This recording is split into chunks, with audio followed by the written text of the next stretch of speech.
Hello my lovely little snakelets, it's Hebi here, and today we're going to be reacting to One Piece chapter 1113. It is called Stalemate. If you would like to subscribe to the channel, you can. We are only 6 subscribers away from 100 and doing our first live stream as a VTuber.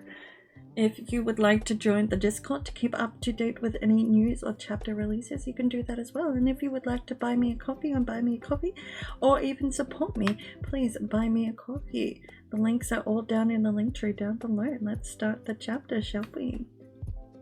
Okay. Oh, so the broadcast continues, and we get a final reveal of what's in the cryogenic chamber. It's Vegapunk's brain. Like, truly, no shock there.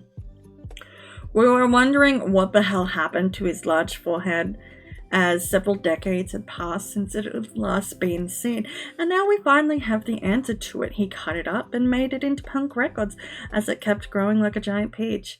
Mars steps towards the transponder snail, and we cut to see the reactions of friends and allies from around the world.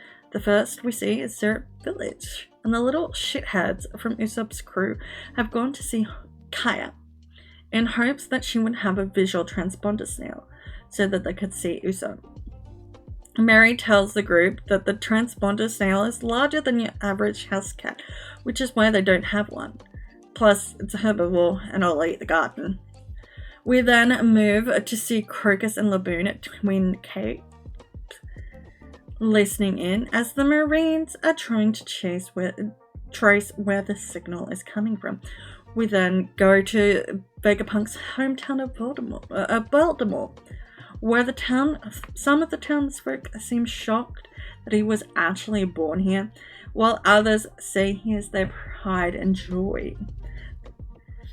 We then get some other irrelevant locations, such as the Birdie Kingdom and Pirate Island in the New World, but I don't really think they add much substance to the chapter, as I feel like they're just here for filler to drag out the message being played, and that's great or not. That really is great, but I feel like it's just wasted panels and we don't really need that right now.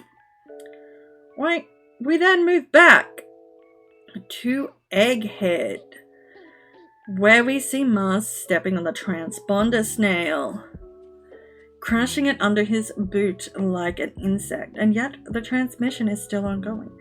He seems annoyed. He turns into a giant birdie form. We move back to the message on a TV screen, and Vegapunk is saying, without further ado, let's get this started. We see the reactions from, again, various parts of the world, and they're all getting hyped up, wondering what the hell this message is, as they just want it right now. We then have Mars flying around in a rampage, destroying the laboratory, having a psychic conversation with his Gorosei buddies. An unknown member of the Gorosei is mad at Mars, asking, "Are you completely and utterly useless? Why have you not stopped the broadcast yet? Or do you just have a stick up your ass?" To which Mars responds, "Well, Vegapunk is way more craftier than we've given him credit for. He's hidden the broadcast signal, and we have not been able to locate it. York is helping, but she's useless otherwise, so we may have to terminate her at a later date. But she did tell us that Vegapunk is continuing on the the legacy of the Oharan scholars. We don't want a repeat of that." The psychic conversation ends here, for the time being. We then move to see Sanji holding Vegapunk's corpse. Now, is it just me? Moving back on.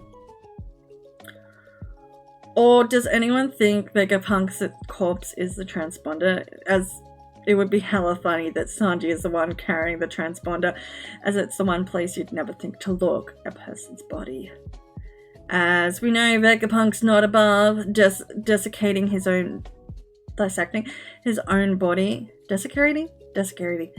body in order to get a message across. I mean, he just cut off half his head and put in a cryogenic capsule.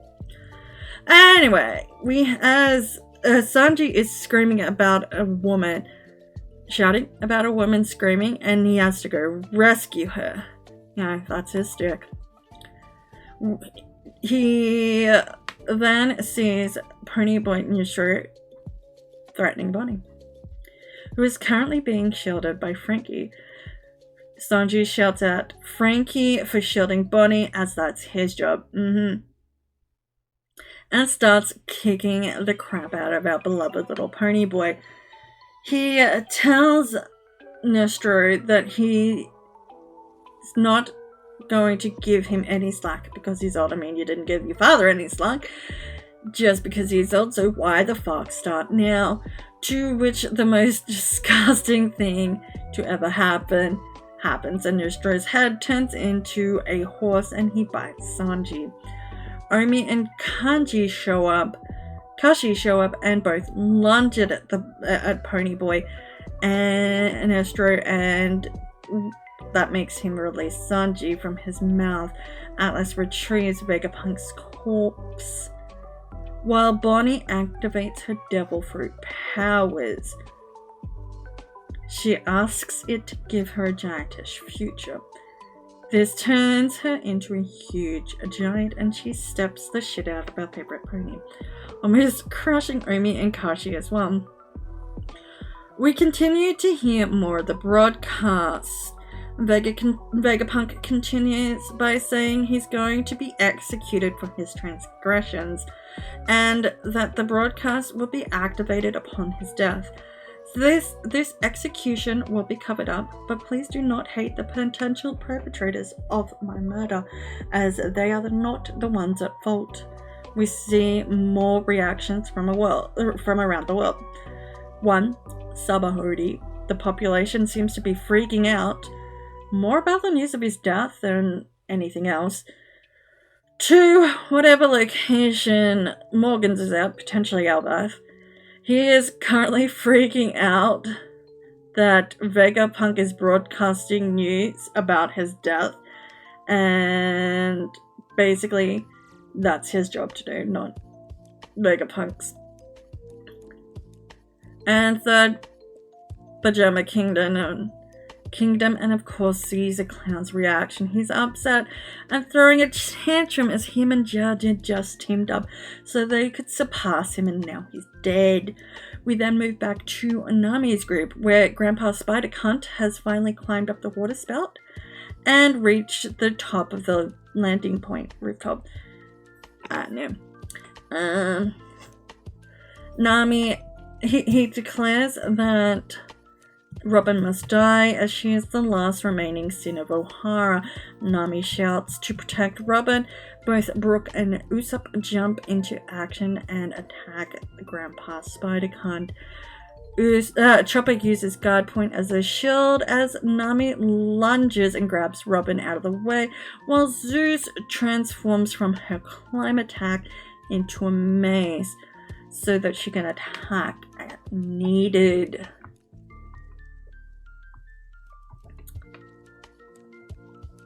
We then hear the broadcast continue. We cut to York saying that she is trying to figure out where the hell the broadcast is coming from so they can stop it. Mars is also getting upset. He just wants to blast the laboratory to Kingdom Come. We have yet another psychic meeting with the Gorus, so they're debating on whether they should just destroy the laboratory and screw everything else. We then get the big reveal. The message Vegapunk died to give us. The world is sinking into the ocean. We then get the last panel of mermaids swimming in the ocean. Do they know what's going to happen? Do they? I kind of feel like this is a bit of a contradiction. I mean, potentially Poseidon may know if this is true. Is it maybe in their memories? Which means Shirahoshi knows, but it's a case of unlocking that memory. But also the Sea Kings may know the answer to this. But also, how the hell... what's not work for? Also, if you haven't worked it out already, the mermaid swimming is Ishiri, the one that smushed Sanji with her titties. back in Mermaid Cove. But if you liked the chapter, please subscribe to the channel. If you want to support me, buy me a coffee. If you want to keep up to for news or updates, join the Discord, and bye!